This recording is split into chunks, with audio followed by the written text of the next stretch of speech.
네, 오늘은 7과하면서 새로운 유닛을 시작합니다. 유닛 2, 언약의 하나님.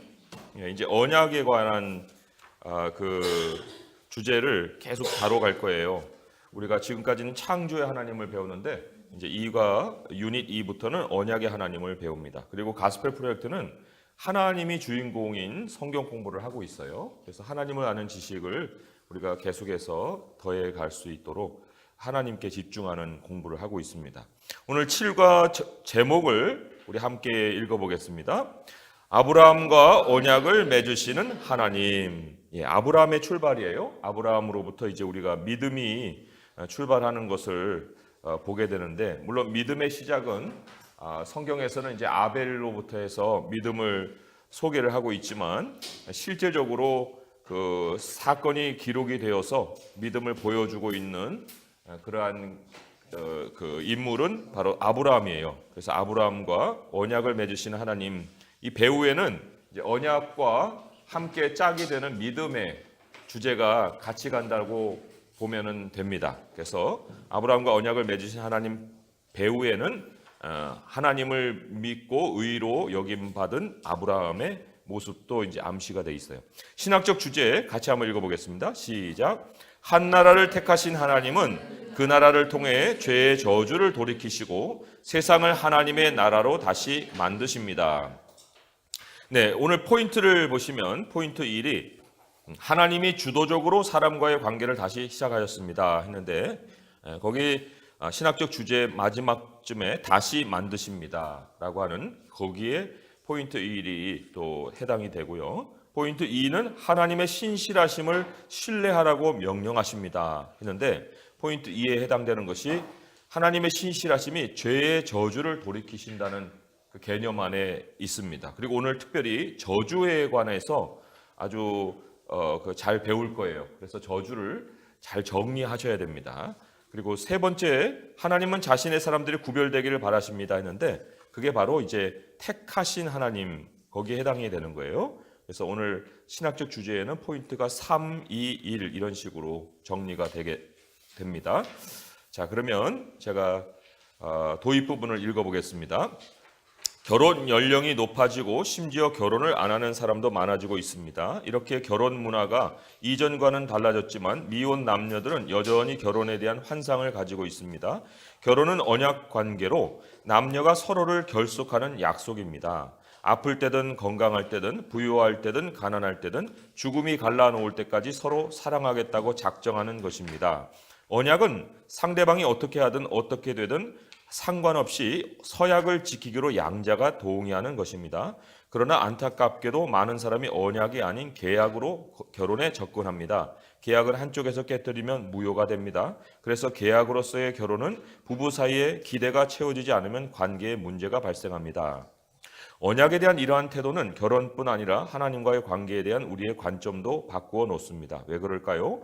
성경이 하나님과 그 백성의 관계를 언약으로 묘사하기 때문입니다. 그런데 종종 사람들은 하나님과의 관계를 계약으로 생각합니다. 내가 나의 역할을 잘해야 하나님도 하나님의 역할을 하셔서 나를 축복하시고 내가 죽으면 천국에 데려가실 거야.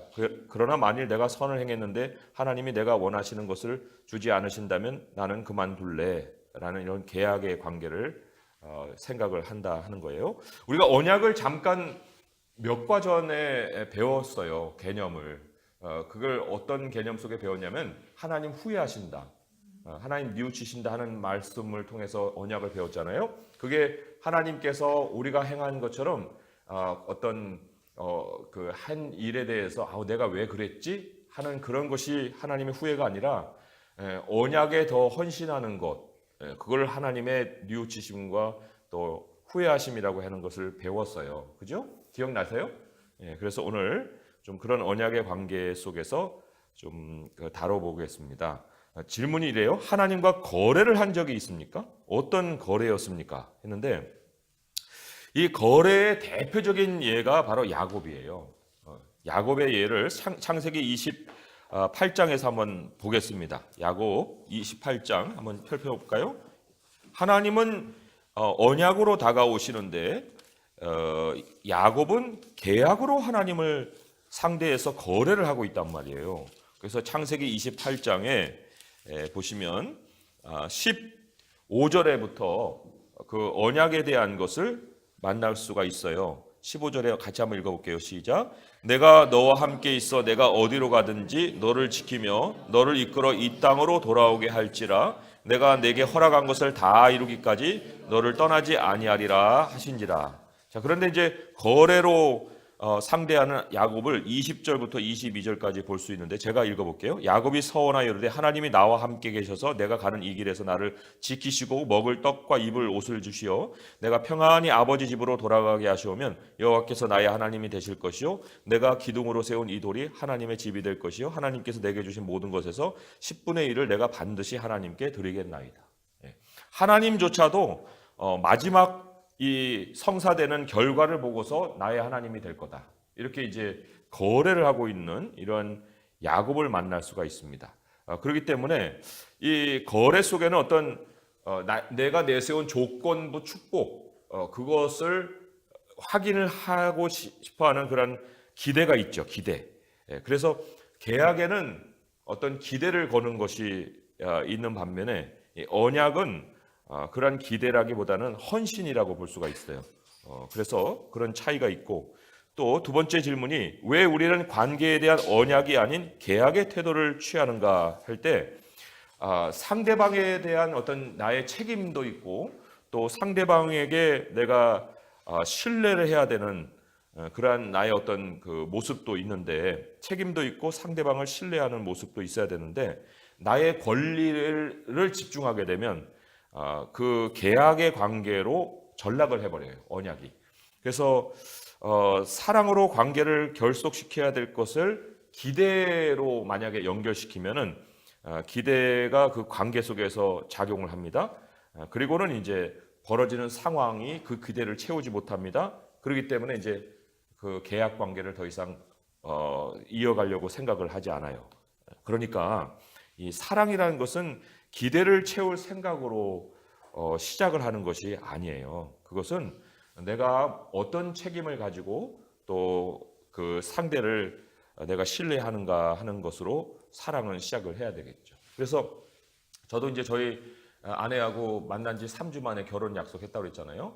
그런데 한 6개월, 7개월 돼 가지고 굉장히 큰 갈등을 겪었어요. 위기를 겪었어요. 그래서 이제 서로 의견 차이도 심하게 막 생겼는데 그때 제가 돌이켜 생각했던 것은 하나님께서도 우리에게 약속을 주시잖아요. 그 말에 신뢰를 갖게 하시잖아요. 근데 내가 그 결혼하겠다라고 얘기했고 또 그 5개월간의 여러 가지 제 생각을 또 제시했던 것들이 있는데 그거는 다 어떻게 하고 이 순간 느낌으로 모든 이걸 관계를 정리한다는 게 말이 안 되는 것 같아요. 그래서 하나님이 나를 대하신 것 같이 내가 대해야겠구나 하는 생각을 했어요. 그래서 저의 말에 신뢰를 깨지 않기 위해서라도 이 관계를 계속 지속을 해나가야겠다. 하나님이 깨시지 않는 이상 내가 먼저 깨지는 않겠다. 그런 생각을 가지고 관계를 이어갔습니다. 그리고 갈등을 넘겼던 이유는 그때 제 느낌이 아니었고 제가 했던 말, 내가 그 상대에게 심어줬던 신뢰감 이런 것들 그리고 제가 져야 되는 책임감 이런 것들이 그 관계를 계속 지속해 나가는 계기가 됐거든요. 그래서 여기 우리가 언약과 계약을 잘 구별해서 우리 인간관계를 이어갈 필요가 있습니다. 자, 이 세션에서는 하는 것을 같이 한번 읽어볼게요. 시작. 이 세션에서 우리는 하나님이 언약을 맺으시는 분이라는 것을 배울 것입니다. 죄 때문에 사람들은 하나님과 분리되었고 서로 간에도 분리되었습니다. 그러나 하나님은 한 사람 한 가족을 택하셨고 이들을 통해 이 분리를 돌이키시겠다고 약속하셨습니다. 이 약속은 후에 아브라함의 후손이신 나사렛 예수를 통해 성취되었습니다. 그리고 이 약속은 오늘날에도 교회를 통해 완수되고 있습니다. 온 세계 사람들이 복음을 믿어 하나님의 가족이 되고 있습니다. 예. 여기 그 분리라고 하는 것이 바로 죄예요, 죄. 그죠? 죄의 문제인데 이 죄의 문제와 반대로 하나님께서 이제 우리를 돌이켜 주시는 그것이 바로 의의 개념이라고 말씀을 드렸습니다. 그래서 여기 이제 이 간극이 있어요. 분리가 바로 이제 죄라고 하면 죄는 이제 하나님과 떨어져서 나오는 거죠. 그런데 이 간극을 하나님이 메워주시는 것이 의예요. 그리고 이 간극, 이 자체를, 물론 이거는 죄는 하나님으로부터 떨어져 나와서 우리가 된 것이고 하나님과 연결되어서 하나님과 하나된 것이 의인데, 이 간극 자체를 성경은 저주라고 얘기를 하고 있습니다. 이건 설명을 조금 이따 할게요. 그래서 저주는 주술로 임하는 어떤 문구가 아니에요. 하나님이 땅을 저주하셨다 할 때 하나님이 땅을 저주하시는 그것이 뭐 상당한 혐오감을 가지고 그 땅에 대한 어떤 분노를 쏟으시는 그런 것이 아니라는 거예요. 저주의 개념이. 그래서 이 개념을 잘 정리를 하지 않으면 예수님이 우리를 위해서 대신 저주를 받으셨다. 그러면 그 저주를 받았다는 것을 만약에 하나님이 그런 혐오감을 가지고 아주 악한 의도가 그 사람에게 임하기를 위해서 막 사람들 인형 만들어 놓고 막 저주하잖아요. 어떤 사람 찌르고. 그러면 그런 식으로 하나님이 예수님한테 저주를 했다는 거예요. 그런 의미로 저주를 이해하게 되면 전혀 풀리지를 않아요. 그러니까 성경에서 얘기하는 저주를 잘 이해하려면은 이 관계, 요런 그림을 우리가 잘 생각을 해봐야 되고, 이 사이의 간극 자체가 저주예요. 간극 자체가. 자, 그러면 이제 계속 그 내용을 다루면서 개념을 좀 정리해 보도록 하겠습니다. 포인트 1 같이 읽어볼게요. 시작. 하나님이 주도적으로 사람과의 관계를 다시 시작하셨습니다. 자, 본문을 우리 왼쪽에 계신 세 분, 왼쪽에 윤두선 자매님까지 세 분 읽어주세요. 시작. 여호와께서 아브라함에게 이르시되 너는 너의 고향과 친척과 아버지의 집을 떠나 내가 네게 보여줄 땅으로 가라. 내가 너로 큰 민족을 이루고 네게 복을 주어 네 이름을 창대하게 하리니 너는 복이 될지라. 너를 축복하는 자에게는 내가 복을 내리고 너를 저주하는 자에게는 내가 저주하리니 땅의 모든 족속이 너로 말미암아 복을 얻을 것이라 하시니라. 이에 아브라함이 여호와의 말씀을 따라갔고 롯도 그와 함께 갔으며 아브라함이 하란을 떠날 때에 75세였더라. 네, 여호와께서 아브라함에게 말씀하실 때 나오는 내가의 동그라미를 치십시오. 이것을 통해 하나님이 자신의 영광과 구원 계획이 얼마나 전념하신지 알 수 있습니다. 내가를 한번 쳐보시면은 한 4개 정도 나옵니다. 그래서 두 번째에 내가 내게 보여줄 땅, 내가 너로 큰 민족을 이루고 또 내가 복을 내리고 또 내가 저주하리니 하는 말씀이 있어요. 여기도 이제 복과 저주가 나오죠. 그런데 여기 하나님이 얼마나 전념하신지를 알 수 있느냐 할 때 여기 주도적이라고 하는 그 하나님의 그 주도적인 어떤 계획을 볼 수가 있는데, 아브라함에게서부터 땅의 모든 족속까지라고 그 과정을 말씀을 해주고 있습니다. 아브라함에게 이르시되 했지만 그것의 끝은 땅의 모든 족속이 너로 말미암아라고 할 때 그 땅의 모든 족속까지가 바로 마무리예요. 그래서 하나님이 얼마나 전념하시느냐 하는 것은 그런 어떤 선을 그어볼 때 거기에서 우리가 확인을 해볼 수가 있고, 하나님은 항상 시작에서 중간에 중도로 끝나시는 것이 아니고 항상 마무리까지 끝내시는 깔끔하신 성격의 분이시죠. 빌립보서 1장 6절을 한번 보시면은 빌립보서 1장 6절의 말씀에 그런 그 하나님의 모습을 우리가 발견할 수가 있어요. 그래서 1장 6절을 보시면 함께 읽어보겠습니다. 시작. 너희 안에 착한 일을 시작하시니가 그리스도 예수 날까지 이루실 줄을 우리는 확신하노라. 예. 여기 이제 우리와 대조되어서 하나님을 소개하고 있는데 5절에 보면은 그게 바로 우리의 모습이에요. 우리는 첫날부터 이제까지 그게 우리예요. 우리는 장래일에 대해서까지도 사실 확신하고 나가는 것이 아니고, 우리가 쌓아온 역사는 첫날부터 이제까지인데 장래일이 확실하게 우리가 믿음으로 바라볼 수 있는 것은 그 다음에 하나님의 그 성품 때문에 그런 거예요. 착한 일을 시작하시니가 그리스도 예수의 날까지 이루실 것을 우리가 확신하기 때문에 그렇다는 거죠. 그래서 우리와 하나님은 그 시간대가 전혀 달라요. 우리는 첫날부터 이제까지, 하나님은 처음부터 끝까지, 그렇게 비교를 해볼 수가 있습니다. 자, 읽어볼게요. 하나님은 아브라함의 후손을 통해 에덴과 하나님과의 분리죠. 바벨 서로 간의 분리예요. 사건을 돌이키실 것입니다. 돌이킨다는 것이 바로 그 의의 개념이라고 할 수가 있고요. 하나님이 아브라함과의 언약 관계를 통해 비극을 돌이키실 것입니다. 그 언약 관계에 하나님이 아브라함에게 3가지를 약속하셨습니다. 땅과 후손과 또 축복의 관계를 약속을 하셨어요. 그래서 약속의 땅부터 한번 보겠습니다. 첫째, 아브라함에게 땅을 약속하셨습니다. 하나님은 아브라함에게 그의 땅을 떠나 다른 땅으로 가라고 명령하셨습니다. 이 본문은 아브라함이 하나님의 명령에 순종해 하란을 떠나 가나안 곧 약속의 땅으로 떠나는 것으로 끝이 납니다. 아브라함의 순종은 그가 하나님의 약속을 믿는다는 표현입니다. 자, 여기서 하나님을 따른다는 것은 실천이 아니라는 걸 알아야 됩니다. 하나님을 따른다는 것은 순종이라는 거예요. 실천과 순종은 상당히 다른 개념을 가지고 있어요. 왜냐하면 실천이라는 것은 내가 거듭 행동을 통해서 완성시켜가는 거예요. 그게 실천인 반면에 순종은 하나님이 이루시는 방식을 따라가는 걸 얘기하는 겁니다. 그래서 하나님의 길을 따르는 것과 내가 완성시켜가는 것은 전혀 다르고 신앙은 실천을 통해서 완성시키는 것이 아니기 때문에 우리가 하나님이 예를 들어서 항상 기뻐하라고 한다고 해서 기쁨을 실천해가지고 연습하는 게 아닙니다. 그렇게 할 수가 없어요. 하나님이 끌어가시는 상황 속에 우리가 기쁨이라는 것을 배워가는 거예요. 그리고 하나님이 기뻐할 수 있는 상황을 우리에게 펼쳐주신 것에 대한 깨달음 속에서 기쁨을 얻는 거죠. 그렇기 때문에 이 약속의 땅이라는 것도 사실 우리가 약속의 땅으로 한 걸음 더 가까이 가는 실천을 하는 게 아니고 하나님께서 우리로 그렇게 이끌어 가시는 그 발걸음을 순종하고 따라가면 거기에 이제 발걸음이 도달하는 것이고요. 그 출발이 굉장히 중요합니다. 하나님이 다른 땅으로 이제 가라고 명령하셨다는데 그게 죄 사함의 개념이라는 걸 많은 사람들이 잘 모르고 있는 경우가 있어요. 골로새서 1장의 말씀, 우리 지난번에 이제 죄 사함에 대한 것도 다뤘지만은 다시 여기 새로 오신 분도 있으니까 한번 제가 좀 알려드리겠습니다. 골로새서 1장 13절 14절의 말씀 한번 보세요. 골로새서 1장 13절 14절의 말씀 함께 읽어보겠습니다. 시작.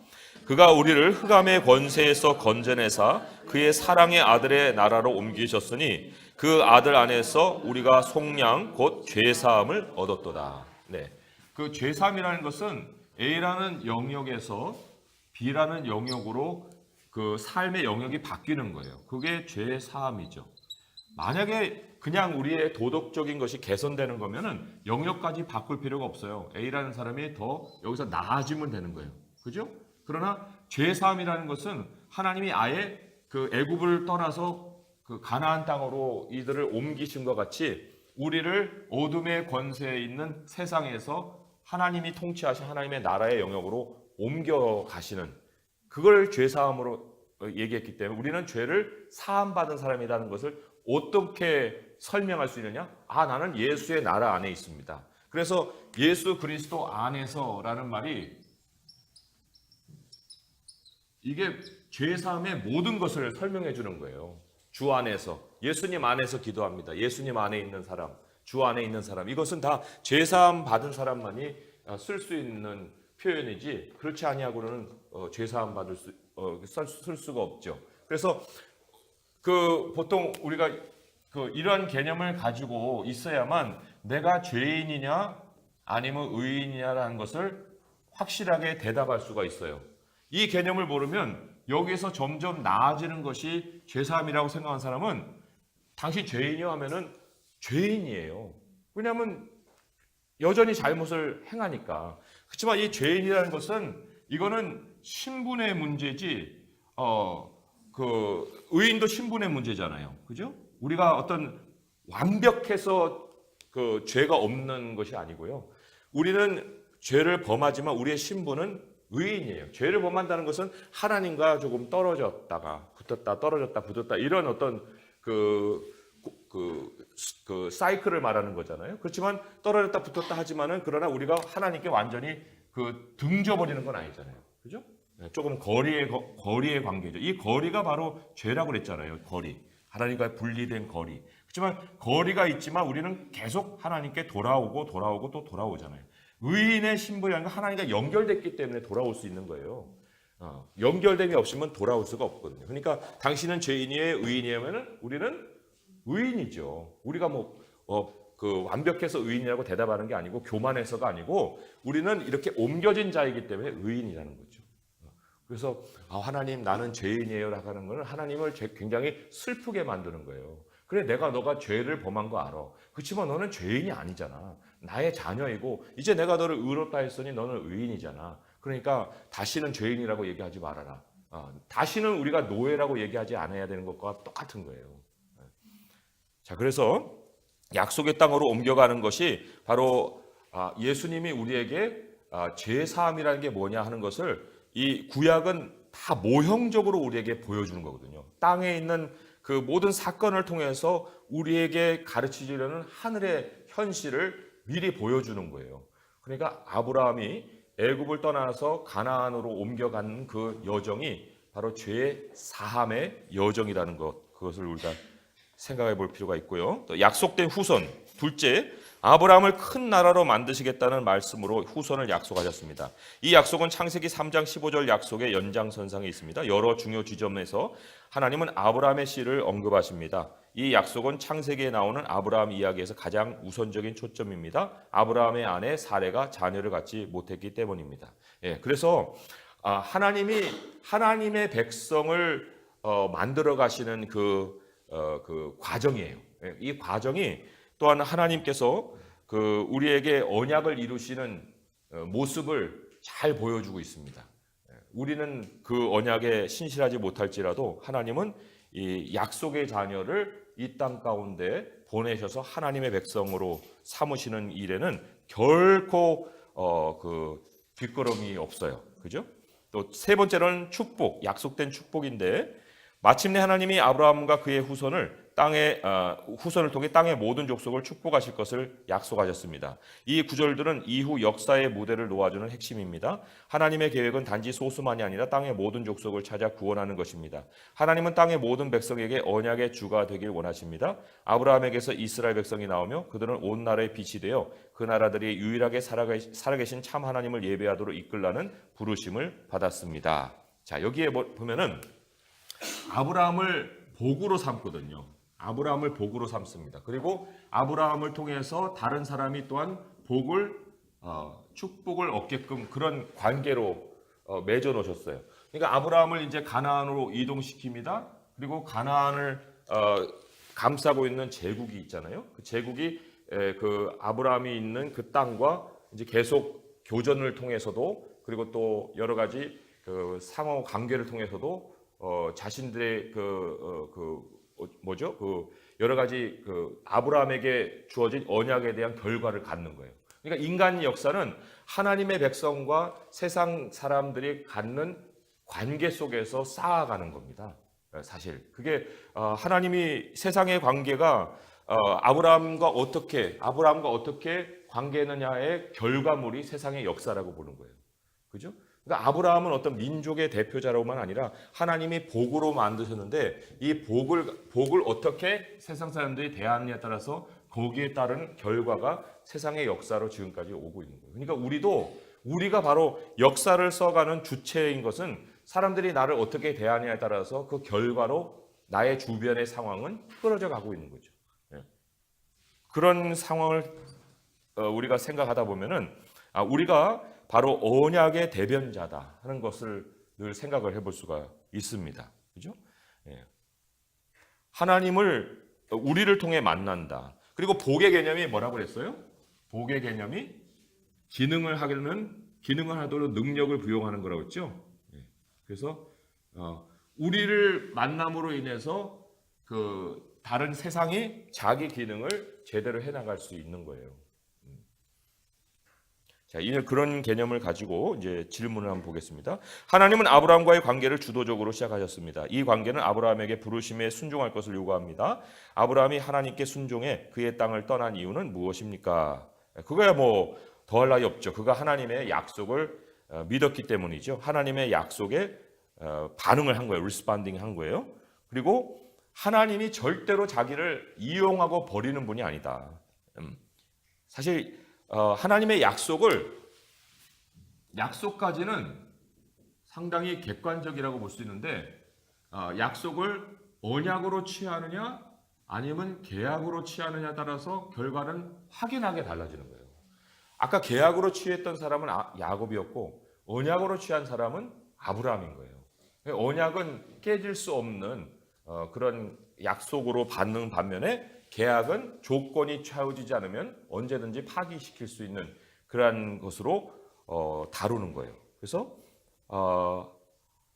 아브라함은 바로 하나님의 약속을 언약으로 취해서 그의 땅을 떠났다 하는 것 우리가 생각해 볼 수 있고, 또 그런 하나님의 언약이 어디서 우리가 좀 확인을 해볼 수가 있냐면요, 너로 말미암아, 아까 그 왼편에 그 약속의 그 본문에 땅의 모든 족속이 너로 말미암아 복을 얻을 것이라 하는 이 너로 말미암아라는 말을 하나님의 그 언약으로 받았다, 그렇게 이제 생각을 해볼 수 있는데, 하나님이 당신의 영광을 아브라함에게 두신 그 사실이에요. 그죠? 아브라함에게 하나님의 영광을 두셨다. 그것을 아브라함이 그 취하여서 그 가나안 땅으로 이동한 것, 이제 그것이 하나님의 약속을 언약으로 취한 그 아브라함의 모습이라고 볼 수가 있어요.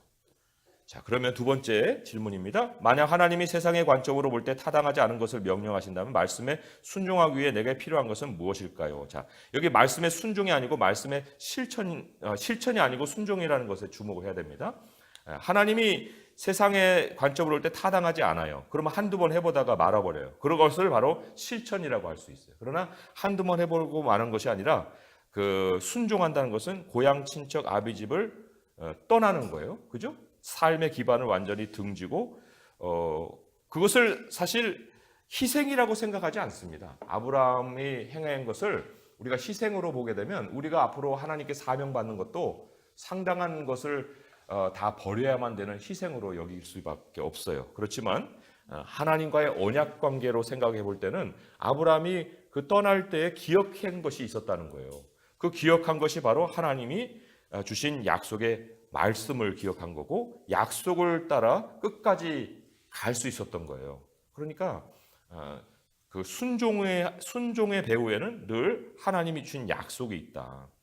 그러나 실천하는 사람에게는 그 약속이 가져다주는 그 조건적인 축복이 항상 마음에 있어서 그것이 멀어질 때는 그것을 결코 그 나에게 향하는 하나님의 언약을 취하지 않는 모습이 있는 거죠. 그래서 예를 들어서 시편 77편을 한번 가보세요. 그러면은 거기에서 우리가 조금은 그 실천과 순종에 대한 어떤 차이에 대해서 사람의 고민이 어떻게 작동하고 있는지 하는 것을 좀 그 예를 볼 수가 있어요. 시편 77편에 보시면 3절의 말씀 한번 볼까요? 3절의 말씀 보시면 내가 하나님을 기억하고 불안하여 근심하니 내 심령이 상하도다. 여기 왜 불안하고 근심하고 심령이 상하냐 하면은 하나님께서 주신 약속이 있는데 그 약속대로 어떤 일들이 진행이 안 돼요. 그러니까 이제 여기에 갈등이 빚어지겠죠. 그리고는 그 마음속에 어떤 생각을 하고 있냐면은 7절, 8절을 한번 보시면은 주께서 영원히 버리실까? 다시는 은혜를 베풀지 아니하실까? 또 9절 보면 하나님이 그가 베푸실 은혜를 잊으셨을까? 노하심으로 그가 베푸실 긍휼을 그치셨는가? 하고 이제 계속 고민이 이어지고 있어요. 그러니까 여기 이제 이 고민은 사실은 계약적인 관계 속에 일어나는 고민이에요. 그죠? 그러나 그것이 이제 언약으로 바뀌는 그 상황으로 이제 그 이어집니다. 이어져 가지고 맨 마지막에 19절 20절의 말씀을 보시면 이런 말씀이 있어요. 주의 길이 바다에 있었고 주의 고든 길이 큰 물에 있었으나 주의 발자취를 알 수 없었나이다. 주의 백성을 양떼같이 모세와 아론의 손으로 인도하셨나이다. 여기 바다가 있어요. 바다가 있는데 참 멋진 표현이에요. 바다가 있는데 하나님의 발자국은 여기에 남지 않는다. 바닷물에 발자국 남습니까? 바닷물에 발자국 안 남잖아요. 물론 여기 바다가 열려서 이제 육지로 사람들은 건넜어요. 건넜지만 다시 이제 바다가 다시 덮였기 때문에 하나님의 발자국은 남지는 않습니다. 그리고 하나님께서 사실은 일하시는 그 방식이 사실 굉장히 은밀하게 일을 하시거든요. 그래서도 하나님의 그 언약을 우리가 의심해서 이러한 여러 가지 그 불안한 가운데 고백하는 것은 결국은 내가 보고 또 내가 느낄 수 있는 수준의 하나님을 만나고 싶은 거예요. 그렇지만 하나님은 항상 그 현실에서 한 발 더 디뎌서 하나님의 발자국을 어떤 우리가 눈으로 확인하는 것이 아니라 앞에 계시는 하나님을 늘 따라올 수 있도록 하나님의 약속을 우리를 이끌어 가신다. 그래서 우리가 하나님의 자취를 더 알고자 하면은 하나님의 약속을 더 주목을 해야 되지, 하나님의 발자국을 자꾸 확인하려다 보면은 우리 수준의 하나님으로밖에는, 계약 관계밖에는 우리가 그 생각을 할 수가 없죠. 그러니까 여기에 주의 길이 바다에 있고 주의 고든 길이 큰 물에 있어서 그 사람들이 거기를 따라가야 되지만 그러나 주의 발자취를 알 수 없었다는 것처럼 우리 하나님이 우리 수준에서 발자취를 남기시는 그런 것을 우리가 기대하고 따라가는 것은 결코 우리 마음속에 그런 해답을 줄 수가 없다. 자, 그러면 두 번째 포인트 한번 보겠습니다. 함께 읽어볼게요. 시작. 하나님의 신실하심을 신뢰하라고 명령하십니다. 때때로 눈에 보이는 증거는 약속과 반대로 나타납니다. 하나님이 아브라함에게 멋진 약속들을 하셨지만 아브라함과 사레에게는 자녀가 없었습니다. 두 사람 모두 나이가 많았고 심지어 사레는 임신 가능 시기가 지났습니다. 기다리다 지친 아브라함은 하나님께 질문하기 시작했고 문제를 자기 손에 주고 해결하려고 했습니다. 자, 다음 세 분, 우리 박신영 자매님부터 해서 세 분 읽어주세요. 시작. 이후에 여호와의 말씀이 환상 중에 아브라함에게 임하여 이르시되 아브라함아 들어가지 말라. 나는 내 방패로 너의 지극히 큰 상급이다. 아브라함이 이르되 주 여호와여 무엇을 내게 주시려 하나이까. 나는 자식이 없사오니 나의 상속자는 이 눈을 가진 사람 엘리에셀이니이다.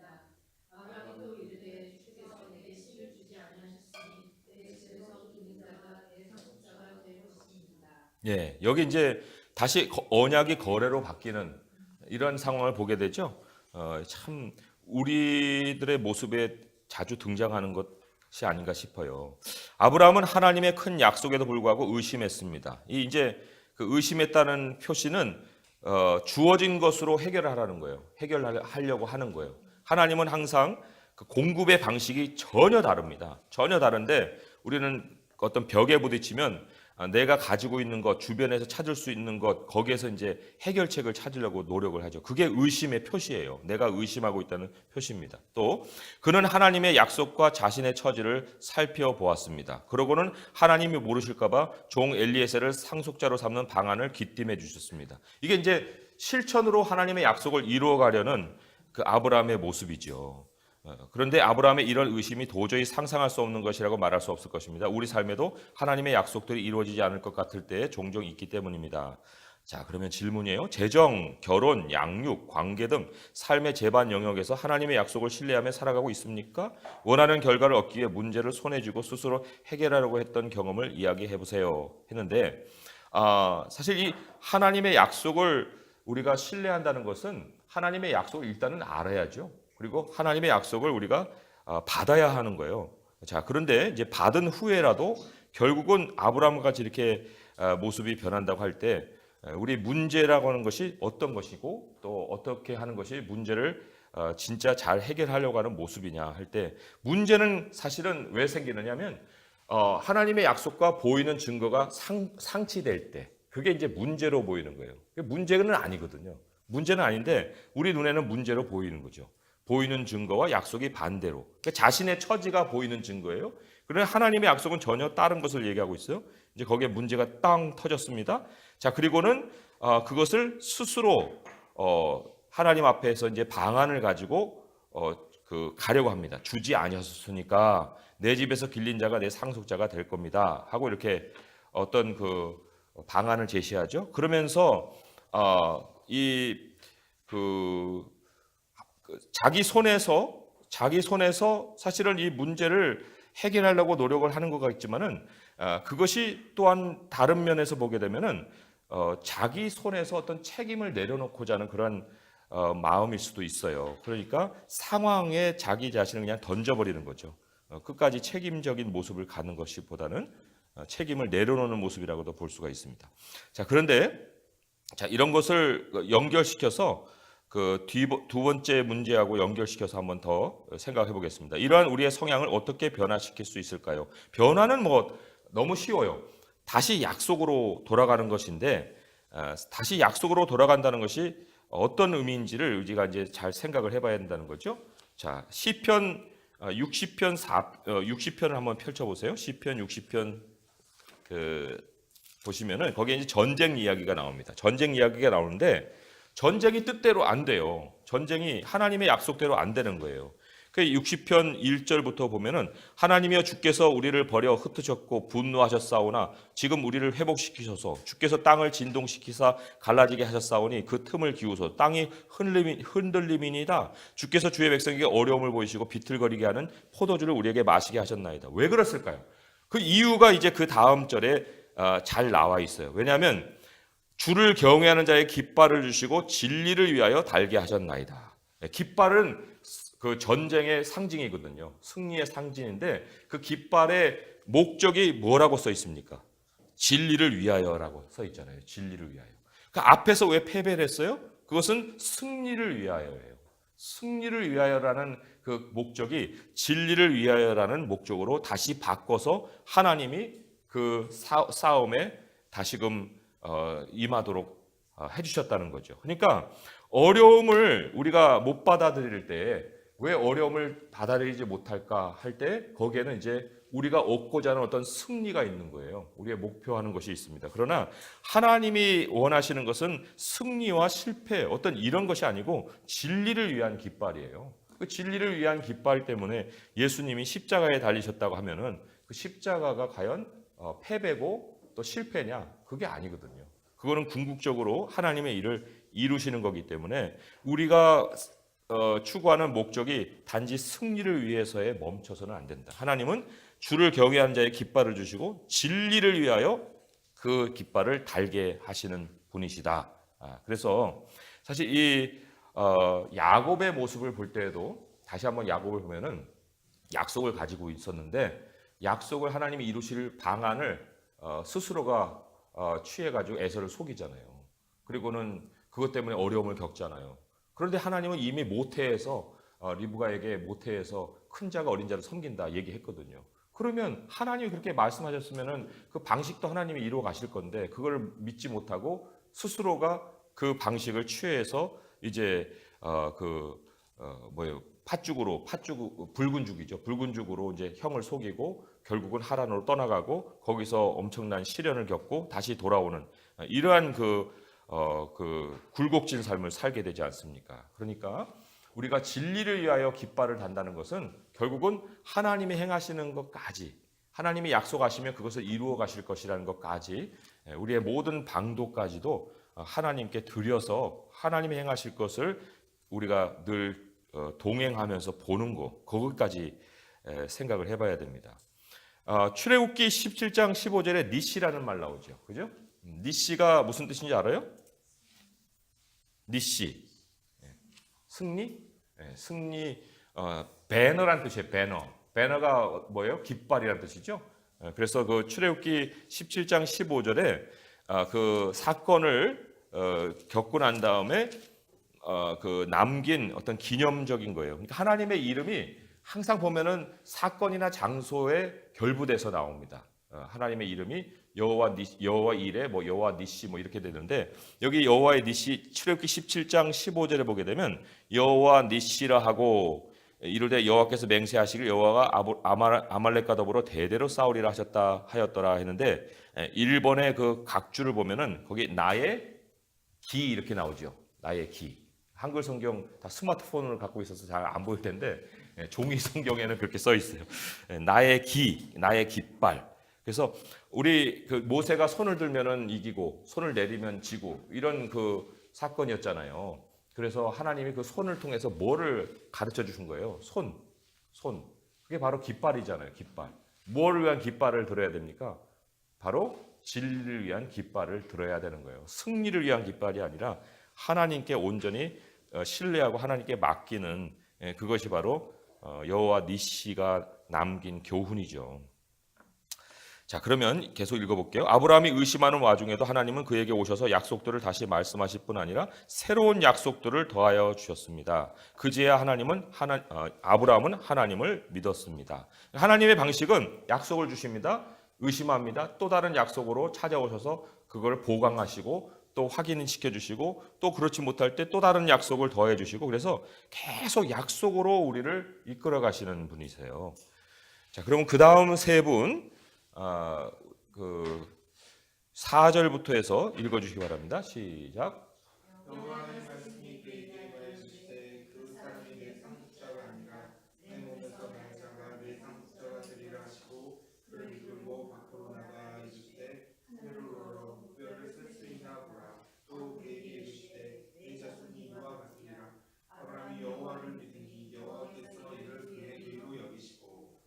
네, 아브라함은 하나님의 약속을 믿었고 하나님 그것을 아브라함의 의로 여기셨습니다. 갈라디아서 3장에서 바울은 아브라함의 믿음을 구원받게 하는 믿음의 모델로 지목합니다. 바울은 우리가 규칙 준수로 의롭다함을 받는 것이 아니라 이게 실천이에요.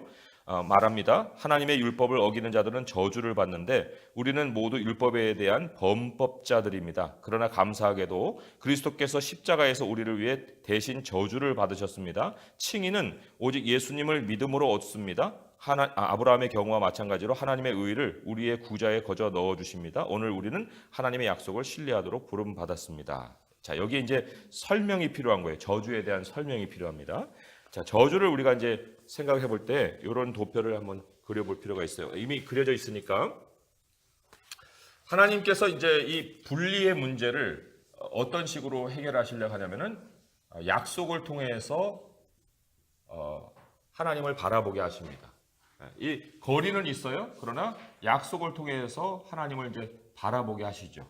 그런데 이 하나님의 약속을 바라보지 못하고 계속해서 그 자기 의심 속에 빠져 있는 사람의 그 죄를 지적해 주시기 위해서 하나님이 또 하나 주신 방편이 있는데 그게 바로 율법이에요. 율법은 뭐냐면 죄를 깨닫게 하는 거예요. 우리가 도무지 스스로는 하나님께로 건너갈 수가 없다. 바라봄이 하나님께로 연결시켜 주는 거지 너의 실천이 하나님께로 끌어가는 것이 아니다. 그래서 율법은 약속이 있고 난 다음에 430년 후에 주어졌다고 얘기하잖아요. 그죠? 근데 율법의 역할은 이 끊어진 관계를 계속해서 그들에게 알려주는 거고 그 끊어진 관계를 이어주는 것이 바로 속죄 예식이잖아요.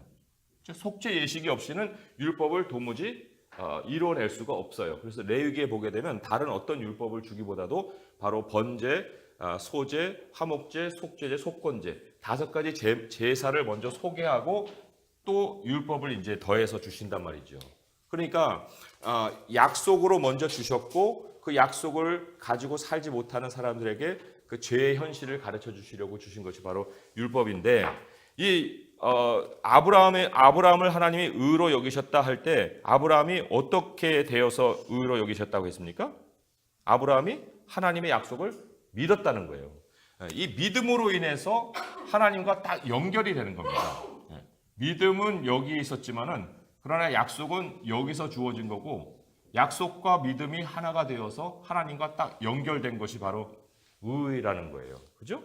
예, 그런데 여기 율법은 주체가 바로 나예요. 그리고 이루는 방식은 행함이라고 볼 수가 있습니다. 그럼 도달을 못하죠. 여기까지 가다가 돌아오고 여기까지 가다가 돌아오고 이 가운데 있는 이 간극을 저주라고 그랬잖아요. 그런데 이 저주를 대신 무엇이 간극을 메워줍니까? 예물이 간극을 메워주는 거예요. 이 저주라는 간극을 메워야만 넘어갈 수 있거든요. 이 저주의 간극을 그 희생 제사가 메워져서 넘어가는 거죠. 그러니까 율법을 통해서 하나님을 찾아 나간다는 것은 결코 예물이 저주의 간극을 메워주지 않고서는 불가능한 거예요. 그래서 계속 예물이 그 중간에 있었고 이 중간 역할을 나중에 누가 완성시키셨어요? 저주가 되셨다는 게 무슨 얘기예요? 예수님이 이 간극을 메워주셨다는 거예요. 저주가 되셨다는 것은. 그래서 영원한 제사가 되어서 하나님께로 가는 길이 확 열린 거. 이거를 이제 성경이 우리에게 선포를 하고 있습니다. 그래서 참 어디에요? 갈라디아서 3장 13절의 말씀 한번 찾아보겠습니다. 갈라디아서 3장 13절의 말씀.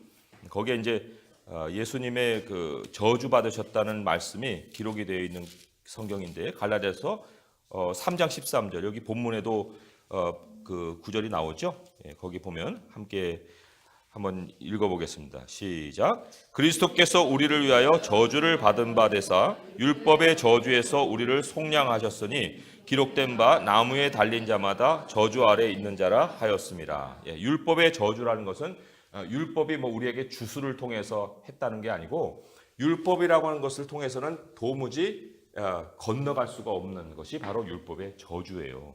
예, 그런데 이제 예수님이 우리를 위해서 저주가 되어 주셨다는 것, 예, 그것을 얘기를 하고 있고요. 자, 질문을 통해서 그러면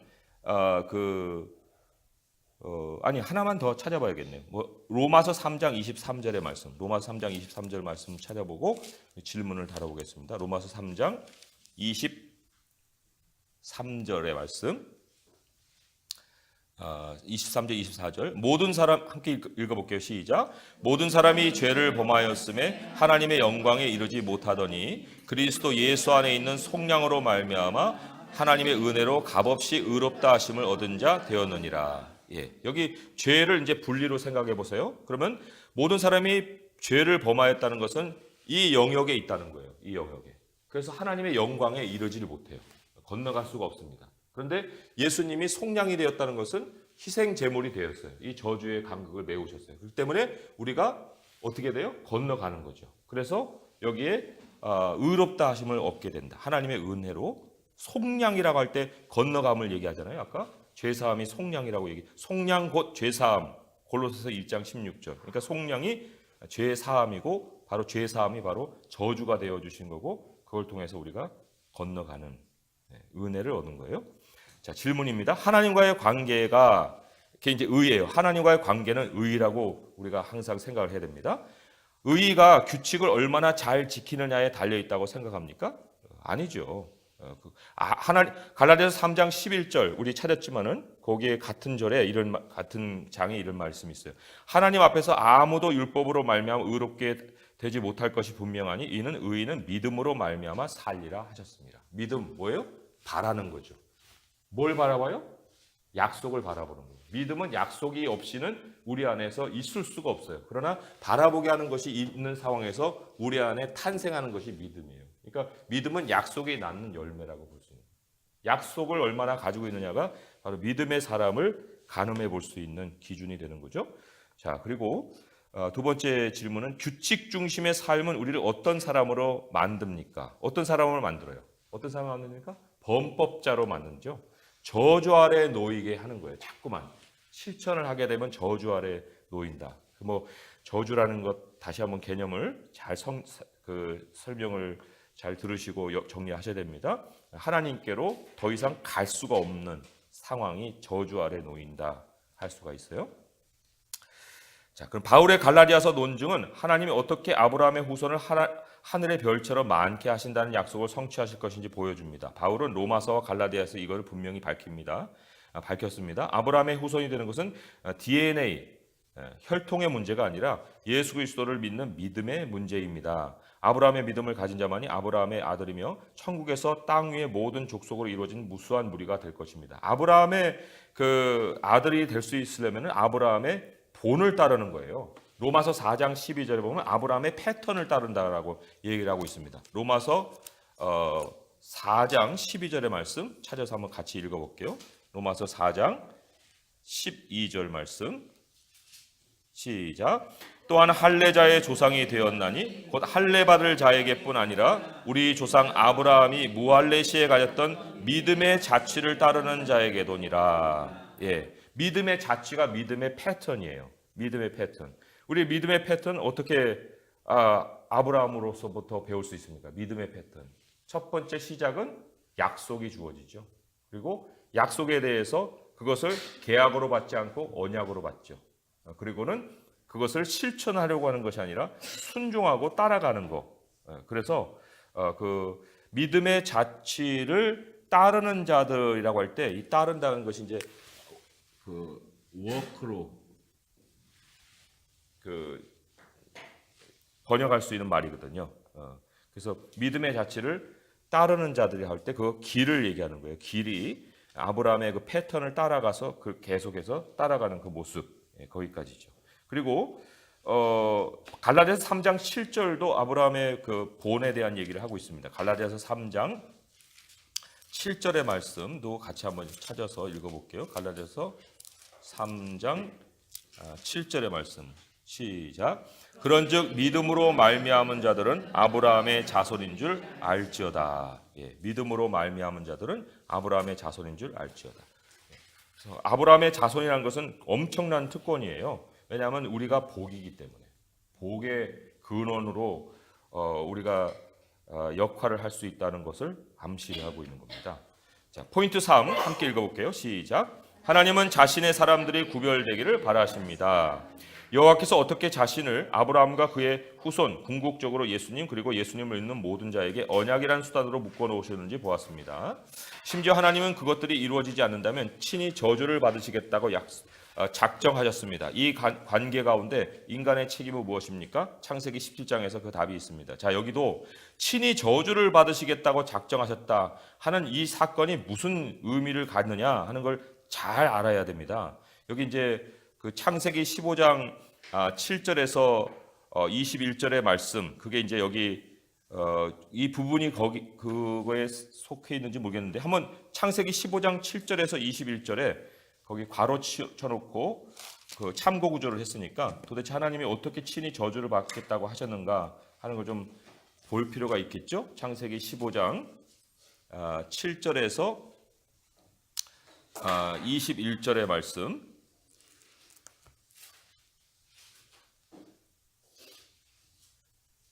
네, 거기를 다 읽으면은 좋긴 하겠는데 너무 본문이 많으니까 한번 그 중에서도 17절의 말씀을 한번 보겠습니다. 17절의 말씀을 보면은 해가 져서 어두울 때 연기 나는 화로가 보이며 타는 횃불이 쪼갠 고기 사이로 지나더라. 그날에 여호와께서 아브라함과 더불어 언약을 세워 이르되 내가 이 땅을 애굽 강에서부터 그 큰 강 유브라데까지 내 자손에게 주리니 하면 쭉 나오죠. 여기에 횃불이라는 것은 하나님의 임재를 상징하는 건데 하나님의 임재가 어디로 지나갑니까? 쪼갠 고기 사이로 지나가는 거예요. 왜 쪼갠 고기 사이로 지나갑니까? 그게 바로 저주의 간극을 메우시는 하나님을 보여주시는 거예요. 그 중간을 쪼개라고 그랬잖아요. 15장 10절에 보면은 아브라함이 그 모든 걸 가져다가 그 중간을 쪼개고 그 쪼갠 것을 마주대하여 놓고 그 새는 쪼개지 아니했다. 왜 쪼개야 되는 거예요? 쪼개야 되는 그 이유는 굉장히 신학적인 거예요. 신학적인 것의 이제 그 의미가 바로 하나님이 스스로 저주를 받으시겠다고 작정하시고 그 저주의 간극을 메우셨다는 거예요. 그래서 여기 이제 나오는 본문이 있는데 이 본문을 읽어주실 때 거기에 사이에라는 말을 잘 주목하셔야 됩니다. 왜냐하면 사이가 바로 그 저주의 개념을 암시하고 있기 때문에 그런 거예요. 자, 다음 세 분 한번 읽어주기 바랍니다. 시작.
네, 여기 하나님과 그 백성 사이에 무엇을 두셔요? 언약을 두시죠. 그죠? 그러면 언약이 무엇을 대체한 거예요? 저주를 대체한 거예요. 그죠? 그러니까 우리 하나님과 의로운 관계에 있는 사람은 그 사이가 언약으로 메워져 있어요. 그러나 언약으로 메워 있지 않은 사람들에게는 이미 정죄 아래 놓여 있다고 그랬죠. 그죠? 그 저주 아래 놓여 있다고 할 수 있는데 그 저주는 바로 사이가 벌어져 있다는 것을 얘기를 합니다. 그러니까 하나님의 백성은 늘 언약을 통해서 하나님께 복을 얻는 자들이에요. 하나님과 소통하는 자들이에요. 그것을 우리가 잘 여기 기억을 해야 될 것 같고요. 그러면 제가 계속해서 한번 읽어보겠습니다. 여호와께서 아브라함을 부르셔서 하나님 앞에 흠없이 행하라고 말씀하십니다. 아브라함의 후손을 많게 하셔서 그가 열국의 아버지가 될 것이라는 약속을 재천명하시고 여호와께서 아브라함의 이름을 아브라함으로 바꾸셨습니다. 이는 여러 민족의 아버지를 의미합니다. 그뿐만 아니라 왕들이 아브라함의 가문에서 나올 것입니다. 그는 왕의 계보를 생산할 것입니다. 하나님은 약속들을 지키실 것이며 아브라함도 하나님 앞에서 흠이 없어야 할 책임이 있습니다. 그 언약은 조건적인 동시에 무조건적이었습니다. 그것은 반드시 이루어질 것이지만 아브라함의 후손 중 한 명이 흠이 없어야만 했습니다. 그러나 모든 흠이 있었고 오직 예수 그리스도만 예외였습니다. 그리스도를 믿는 믿음을 통해 우리는 아브라함의 자녀가 됩니다. 여기 흠이 없어야 된다 하는 말씀이 어떤 의미로 다가오세요? 그 저주와 언약을 한번 연결시켜 보게 되면 흠이라는 것은 어떤 걸 얘기합니까? 흠이 없다. 완벽하다? 그런 의미가 아니죠. 흠이라는 건 흠집이를 얘기하는 거죠. 흠집. 그러면 아브라함과 하나님 사이에는 기본적으로 언약이 그 모든 간극을 메웠어요. 메웠지만 아브라함의 부족함으로 인해서 그 언약이 조금은 훼손이 되는 거예요. 그죠? 그게 흠이에요. 흠. 그러나 그 흠 없는 것이라는 것은 그것을 다시 돌아보고 다시 완전한 언약으로 돌아오라. 그 얘기를 하는 거예요. 그러니까 흠 없다는 것은 우리가 완벽한 사람이 된다는 의미가 아니라는 거죠. 하나님의 언약을 다시 기억하고 그 안으로 돌아오는 거. 그래서 다시 거룩함을 되찾는 거죠. 그것이 바로 흠이 없는. 그러니까 언약이 없는 사람에게는 흠 없다는 개념 자체가 적용될 수가 없어요. 언약을 아는 사람들만이 이제 흠이 없는 자들이라고 할 수가 있죠. 자, 그래서 그 질문을 보시면 이렇게 나옵니다. 우리가 하나님이 택하신 백성이라는 사실을 통해 알 수 있는 하나님 사람의 특징은 뭐냐? 바로 하나님 사람의 특징은 흠이 없음이라고 우리가 생각할 수가 있는데 계시록 14장 4절에서 5절에 보면은 이제 하나님의 나라에서 모여 있는 하나님 백성들의 특징을 공통적으로 얘기를 하고 있습니다. 그 중에서도 어떤 것을 공통적인 특징이라고 얘기하는지 한번 보세요. 요한계시록 14장 4절에서 5절의 말씀 함께 읽어보겠습니다. 시작. 이 사람들은 여자와 더불어 더럽히지 아니하고 순결한 자라 어린 양이 어디로 인도하든지 따라가는 자며 사람 가운데서 속량함을 받아 처음 익은 열매로 하나님과 어린 양에게 속한 자들이니 그 입에 거짓말이 없고 흠이 없는 자들이로라. 다른 것도 설명하겠지만 흠이 없는 자들이라는 것은 어떤 자들이라고요? 언약의 백성이라는 거예요. 흠이 없는 자들. 그 저주가 메워져서 언약으로 대체된 사람들이다. 그렇게 말을 할 수가 있는 거죠. 자, 그리고 또 한 구절 에베소서 1장 4절의 말씀도 한번 참고를 해볼 필요가 있어요. 거기에도 이제 흠에 대한 얘기가 있고요. 성경에서 사실 흠 없음에 대한 것이 7가지로 정리가 되는데 오늘 이제 시간은 흘러가고 있으니까 거기까지는 소개할 수가 없고 오늘 에베소서 1장 4절의 말씀 한번 보겠습니다. 시작. 곧 창세전에 그리스도 안에서 우리를 택하사 우리로 사랑 안에서 그 앞에 거룩하고 흠이 없게 하시려고. 여기에도 이제 흠이 없다는 말을 늘 언약 관계 속에서 읽을 수가 있어야 됩니다. 그리고 두 번째 이제 질문이에요. 하나님은 자신의 백성과 어떻게 관계를 맺으시며 또 어떻게 그 관계를 유지하실까요? 그랬어요. 유지하실까요?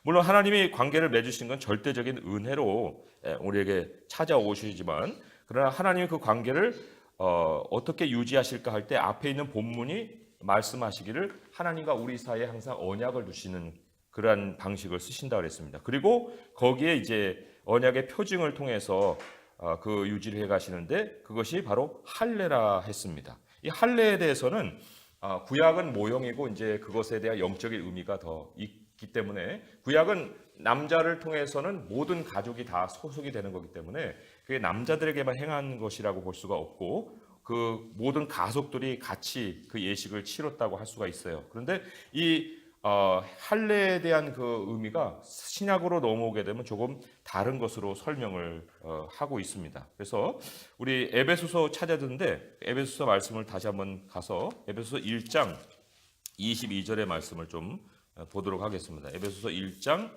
22절의 말씀. 에베소서 1장 22절의 말씀. 이게 아닌데? 그래서 제가 잘못 찾았네요. 가만있어 보자. 로마서 2장 29절을 볼까요? 로마서 2장 29절. 제가 잘못 찾았는데 에베소서 말씀은 나중에 좀 보기로 하고 로마서 2장 29절의 말씀. 로마서 2장 29절의 말씀. 같이 읽어보겠습니다. 시작. 오직 이면적 유대인이 유대인이며 할례는 마음에 할지니 영에 있고 율법 조문에 있지 아니한 것이라. 그 칭찬이 사람에게서가 아니요 다만 하나님에게서니라. 그래서 마음에서 우리가 잘라내야 되는 것, 그것을 이제 그 구약에 있는 할례의 완성으로 말씀을 하고 있습니다. 그래서 우리 하나님의 사람의 구별은 그 마음의 변화에 있습니다. 마음의 변화. 그 마음에 잘라낸 곳에 무엇이 심어지냐면 하나님의 새 언약이 심어지는 거예요. 그래서 누구도 다른 사람으로부터 배워서 하나님을 아는 것이 아니라 하나님을 아는 그 지식이 그 사람 마음 속에서부터 이미 이제 생성이 되는 거죠. 그게 바로 하나님의 언약을 두신 백성이고 하나님의 언약을 아는 백성이라고 할 수가 있습니다. 자, 그리고 여기 이제 읽어가면서 또 언약에 대한 것이 좀 더 자세하게 나오기 때문에 거기에서 더 설명을 해드릴게요. 그러고 나서 하나님이 아브라함에게 언약을 표를 주셨습니다. 그 물리적 표로 아브라함의 가족을 구별해 모든 사람에게 그들이 하나님의 백성임을 알리셨습니다. 우리는 이 같은 언약의 징표에 익숙합니다. 결혼식에서 교환하는 반지는 결혼 언약의 가시적 상징입니다. 창세기 17장에는 하나님과 아브라함 사이에 맺은 언약의 징표가 나옵니다. 아브라함과 그의 후손이 영원한 언약으로 지켜야 하는 것 바로 할례입니다. 모든 남자는 언약의 징표로 할례를 받아야 했습니다. 이 외적 상징을 하나님 백성의 육체의 표시에 그들을 세상의 다른 민족들과 구별했습니다. 이것을 지키는 것은 중요한 사안이었습니다. 왜냐하면 할례를 받지 않으면 백성 중에서 끊어지기 때문입니다. 열국의 진정한 축복이 되기 위해서 하나님의 백성은 세상과 구별되어야 했습니다. 오늘날 우리도 마찬가지입니다. 그리스도인은 세상과 구별되어야 합니다. 신체적 할례로가 아니라 마음의 할례로 말입니다. 우리의 삶 속에서 하나님이 주신 구속의 은혜의 표를 지녀야 합니다. 했는데, 자, 여기 그 할례 표시를 우리가 생각을 해볼 때 골로새서 마태복음 5장 13절의 모습을 말씀을 한번 보겠습니다. 마태복음 5장 13절에 보게 되면 할례를 받은 백성들, 마음의 할례를 받은 백성들, 혹은 이제 그 마음의 새 언약이 새겨진 사람들의 표시가 그 마태복음 5장 13절에 소금과 빛으로 나와요. 근데 왜 소금과 빛인가 하는 것을 우리가 그냥 비유적으로만 생각하고 그 끝내기가 쉬운데 그게 전해주는 메시지가 아주 상당히 중요하기 때문에 마태복음 5장 13절 이렇게 기록되어 있습니다. 너희는 세상의 소금이니 소금이 만일 그 맛을 잃으면 무엇으로 짜게 하리요? 후에는 아무 쓸데없어 다만 밖에 버려져 사람에게 밟힐 뿐이니라. 너희는 세상의 빛이라 산 위에 있는 동네가 숨겨지지 못할 것이요 사람이 등불을 켜서 말 아래 두지 아니하고 등경 위에 두나니 이러므로 집안 모든 사람에게 비치느니라. 이같이 너희 빛이 사람 앞에 비치게 하여 그들로 너희 착한 행실을 보고 하늘에 계신 너희 아버지께 영광을 돌리게 하라. 자, 뒤에는 빛에 대한 얘기고 시작은 소금으로 시작을 했습니다. 그죠? 네. 이 소금이 무엇을 상징하기 때문에 소금이에요. 네? 소금이 뭔가 의미가 있기 때문에 소금을 사용한 거거든요. 뭐 소금만 맛이 있어요? 설탕도 맛이 있고, 뭐 꿀도 맛이 있고 그렇잖아요. 근데 왜 소금이에요? 소금은 그 지혜를 상징하는 물건이에요. 소금이. 그래서 그 소금이요 빛이라고 할 때 그것은 다 일맥상통한 거예요.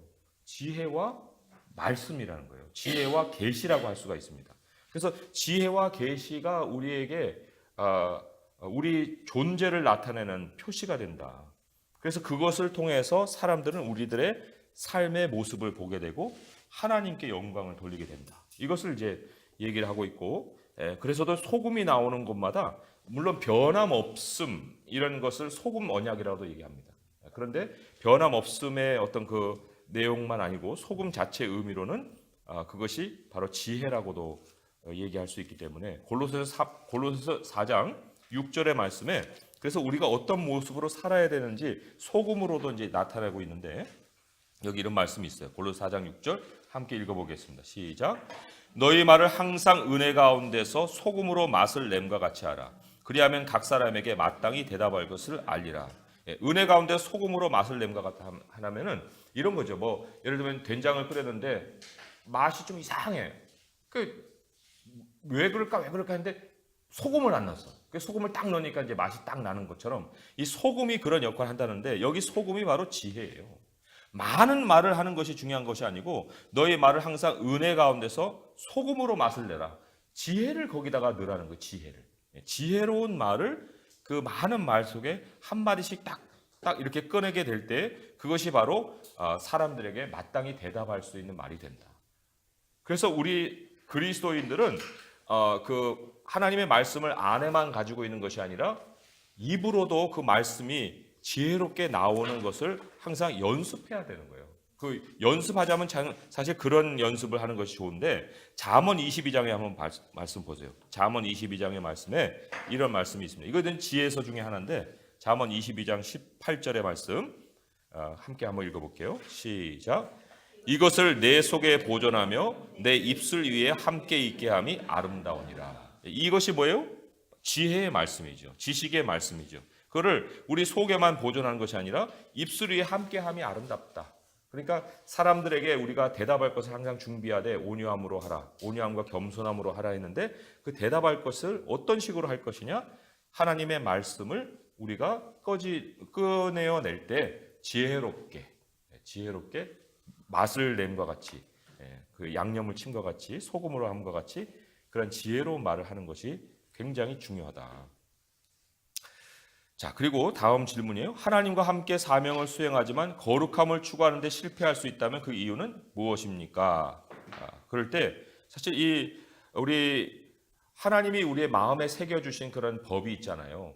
언약의 말씀이라고 할 수가 있는데 언약의 말씀대로 우리가 사고하지 않게 되면 언약의 말씀대로 우리가 생각하지 않게 되면 거기에서 이제 거룩함을 추구하는 일이 중단될 수가 있어요. 그리고 또 하나 하자면은 디도서의 말씀이 그게 익숙한 말씀은 아닐 거예요. 근데 디도서의 말씀에 성경에서 한번 소개되는 디도서가 아니로 유다서에 아주 익숙지 않은 성경인데 거기에서 굉장히 중요한 표현 하나가 소개가 됩니다. 그래서 거기에서 어디에 있냐면요. 여기 유다서 20절의 말씀. 20절 함께 읽어볼게요. 시작. 사랑하는 자들아 너희는 너희의 지극히 거룩한 믿음 위에 자신을 세우며 성령으로 기도하며 여기 지극히 거룩한 믿음이라는 게 나오거든요. 믿음이면 믿음이지 뭔 지극히 거룩한 믿음이냐. 지극히 거룩한 믿음이 무슨 뜻이냐. 여기서 뜻을 아시는 분 있어요? 거룩한 믿음까지는 그래도 봐줄 것 같아요. 근데 왜 지극히 거룩한 믿음이냐? 이게 이제 굉장히 우리에게 궁금함을 자아내잖아요. 근데 성경에 보게 되면 지극히 거룩하다는 것이 네 얘기에 간혹 나옵니다. 네 얘기에 간혹 나오는데 번제단이 있어요. 이게 번제단이 있는데 번제단도 거룩하죠, 그죠? 그리고는 여기에 이제 예물을 드립니다. 예물도 하나님께 구별됐으니까 이것도 거룩한 거예요. 그러면 번제단에 예물을 올리면 거룩이 거룩을 만나잖아요. 그죠? 그래서 이 번제단도 지극히 거룩하게 되는 거예요. 그리고 이 예물을 이제 여기서 드려서 이 번제단이 지극히 거룩하게 됐고, 이 예물을 먹을 수 있는 사람은 제사장이잖아요. 그죠? 제사장도 거룩한 이게 구별된 그 사람이에요. 그래서 제사장이 예물을 먹게 되면 이게 지극히 거룩한 음식이 되는 거예요. 그러니까 거룩이 거룩을 만나면 지극히 거룩하게 된다는 거죠. 그러면 지극히 거룩한 믿음이라는 것은 그런 거예요. 믿음이 혼자일 것 같은데 믿음이 또 다른 사람의 믿음을 만나면 이게 지극히 거룩한 믿음이 되는 거예요. 무슨 의미예요? 이게 바로 교회를 얘기하는 거예요. 교회. 지극히 거룩한 믿음이라는 것은 함께 그 소유하는 믿음을 얘기한다는 거죠. 함께 바라보는 믿음. 그게 바로 지극히 거룩한 믿음이에요. 그래서 지극히 거룩한 믿음 위에 자신을 세워야 된다. 혼자 바라보고 나아가는 믿음이 아니고 함께 바라보는 믿음으로 나아가는 것이다. 그래서 여기 거룩함을 추구하는데 실패할 수 있다면 그 이유 중에 하나도 뭐냐면 함께함이 홀로가 될 때, 그럴 때 우리가 거룩함에 이르는 일에 실패할 수가 있다. 그러니까 아까 얘기 드렸죠. 마음에 새긴 법을 사고하지 않는다. 그래서 이제 마음의 변화를 받아야 되는 것이 있어야겠죠. 로마서 12장 2절처럼. 그렇지만 또 하나 그 유다서 20장처럼 우리가 함께가 홀로가 될 때 구별함이 상실되고 자기의 그 목적을 추구하게 되기 때문에 그래서도 거룩함을 추구하는데 실패할 수가 있다 할 수 있습니다. 자, 그러면 계속 읽어볼게요. 하나님은 창세기 12장에서 아브라함과 언약을 맺으시고 그 관계를 통해 세상을 축복하고자 하셨습니다. 그 약속이 나사렛 예수님을 통해 결실을 맺었습니다. 하나님은 그리스도 안에 있는 모든 사람과 무조건적인 사랑의 언약을 맺으십니다. 그 진리가 우리에게 소망을 주어 하나님의 영광에 이르지 못한다는 죄책감으로부터 자유롭게 할 뿐만 아니라 이게 이제 하나님의 영광에 이르지 못한다는 죄책감이 바로 저주 속에서 나오는 마음이라고 할 수 있어요. 그런데 거기에서 자유롭게 해준다고 했고, 또 우리를 세상으로 보내 땅의 모든 족속이 예수님의 축복을 받게 합니다. 이제 저주가 바로 복으로 바뀌고 우리가 그 복의 그 근원이 되는 거죠.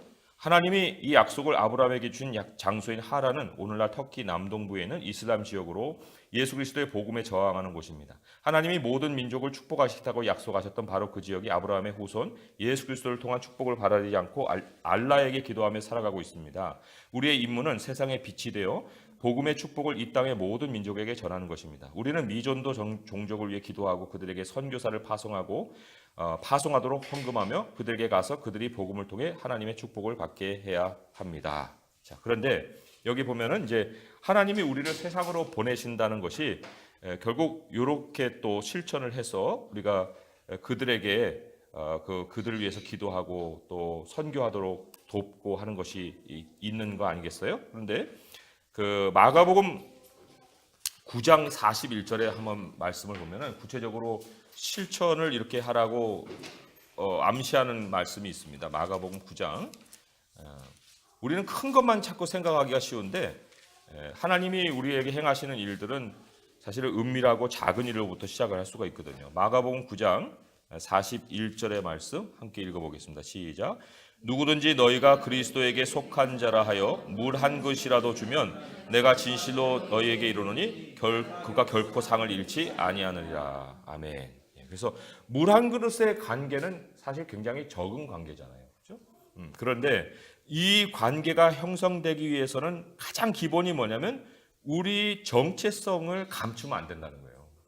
그리스도에게 속한 자라는 것을 우리 스스로가 드러내야만 그 사람들이 물이라도 주어서 상을 받게 하지. 우리가 그리스도라는 정체성을 숨기고 살면 물 아니라 뭐 100만 원, 500만 원을 우리에게 줘봐야 그게 아무 소용이 없다는 거예요. 그러니까 다른 사람들이 복을 받을 수 있기 위해서라도 우리가 행할 수 있는 가장 기본은 우리의 그리스도의 정체성을 가지고 사는 것이다. 자, 그리스도와의 연결 한 문절 읽어보겠습니다. 시작. 하나님은 아브라함의 후손을 통해 세상이 복을 받게 될 것이라고 약속하셨습니다. 구원을 이루신 예수 그리스도는 아브라함에게 약속된 후손입니다. 자, 오른쪽으로 하나님의 계우의 사명 한 문장 읽어볼게요. 하나님은 우리를 아브라함의 계보를 잇는 믿음의 가족으로 선택하셨습니다. 우리는 세상에서 축복의 통로로 쓰임받기 위해 부름받은 백성입니다. 자, 포인트 1, 2, 3을 이제 정리해 보겠습니다. 우리가 지역과 해외와 세계 모든 나라의 빛이 되는데 참여할 수 있는 방법은 무엇입니까? 자, 그러면 첫 번째로는 하나님과의 언약 관계를 이제 먼저 확인을 합니다. 내가 하나님의 언약의 백성이다 하는 것을 먼저 확인이 돼야 되고, 그리고는 두 번째로는 아까 말씀드렸듯이 인간 역사는 하나님 백성과 세상의 상호 관계가 만들어낸 산물이라고 했어요. 좀 길지만 인간 역사는 하나님의 백성, 나죠, 나와 세상의 상호 관계가 만들어낸 산물이에요. 거기에 따라서 복이 임하기도 하고 저주가 임하기도 하는 거예요. 복이라는 것은 하나님과 연결되기도 하고 끊어진 채로 계속 지내기도 하고. 자, 그런데 그런 나의 상호 관계가 중요하다고 하는 것을 알릴 수 있는 가장 어떤 구체적인 길은 우리가 하나님의 나라로 가는 중에 살고 있다. 그것을 보여주는 거예요. 약속의 땅으로 가는 순종을 아브라함이 보여준 것처럼 우리도 하나님의 나라로 가고 있는 사람이라 하는 것을 기본적으로 가지고 사는 거. 그게 바로 이제 모든 나라의 빛이 되는데 참여하는 큰 방법이라 할 수 있습니다. 다시 한번 정리합니다. 언약을 확인하고 우리 자신과 세상의 상호관계가 얼마나 중요한가 하는 것들을 깨닫고, 그리고는 약속의 땅으로 하나님 나라로 가는 여정으로 늘 살아가는 모습. 자, 두 번째로는 믿음에 초점을 맞춘 삶은 우리를 어떤 사람으로 이끌어 갑니까 했습니다. 자, 믿음의 자취를 따르는 사람이니까 그 아브라함의 자손이겠죠. 첫째로는 어떤 사람으로 이끕니까 할 때 아브라함의 자손으로. 또 그 믿음의 초점을 맞추게 되면 하나님께 의롭다 여겨지는 하나님의 백성으로. 그죠? 그렇게 두 가지가 가장 대표적인 것이라고 할 수가 있어요. 아브라함의 자손으로, 또 하나님께 의롭다 여겨지는 하나님의 백성으로. 자, 마지막으로 세 번째, 우리의 거룩함과 구별됨이 하나님의 백성으로서의 사명에 어떤 영향을 미칩니까? 어떤 영향? 하나님의 사명에 미치는 영향이라고 그랬습니다. 자, 사실 우리가 구별됨이라는 것은 표예요, 표. 하나님께로 받은 표라고 할 수가 있어요. 은혜의 표. 그런데 이 은혜의 표라는 것은 결국 언약을 통해서밖에 나타낼 수가 없잖아요. 그 언약의 표를 우리가 가지느냐 아니냐에 따라서 그 영향이 많이 바뀌죠. 그러니까 이 언약을 아까 그 빛과 소금이라는 것과 연결시켜 생각해 보게 되면 우리에게 지혜로운 생각과 지혜로운 말로 인해서 우리 영향력의 그 범위가 달라질 수가 있다.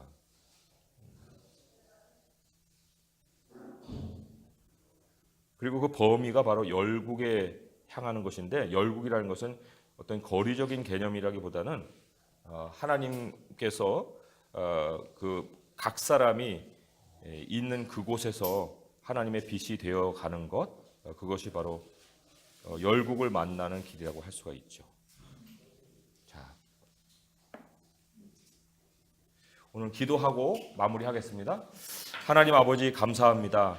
주님께서 우리에게 찾아오셔서 우리를 대신하여 저주가 되시고 우리 하나님께로 가는 길이 되시고, 이제 우리 하나님을 약속으로 바라보는 믿음도 주셔서 하나님의 백성으로 살게 하시니 감사합니다. 우리의 존재가 얼마나 중요한지 알려주신 하나님, 이제 우리가 살아가되 아버지의 말씀을 따라 살아가게 하시고, 또 우리들의 실천이 너무나도 부족하오나 그러나 하나님이 우리에게 바라시는 것은 믿음이요 우리의 실천이 아니오니, 아버지 하나님, 우리가 더욱더욱 하나님의 약속으로 향하여 가는 여정에 또한 부족함이 없게 하시고, 또 함께하는 믿음이 연결되어서 교회를 세워가게 하시고, 그래서 우리 주 예수 그리스도께서 우리를 그리스도께로 인도하시는 그 길을 우리가 다른 사람에게도 보여 그들도 하나님께로 길을 찾아 나올 수 있는 열매가 있게 하여 주옵소서. 아버지 오늘 이 말씀을 통해서 우리가 아브라함의 자손인 것을 알았사오니 그리스도인의 정체성을 늘 드러내게 하시고 또 하나님 나라가 우리 가운데 소망으로 보이는 일이 우리의 복음 증거의 가장 대표적인 모습이 되게 하여 주옵소서. 예수님의 이름으로 감사하며 기도합니다. 아멘.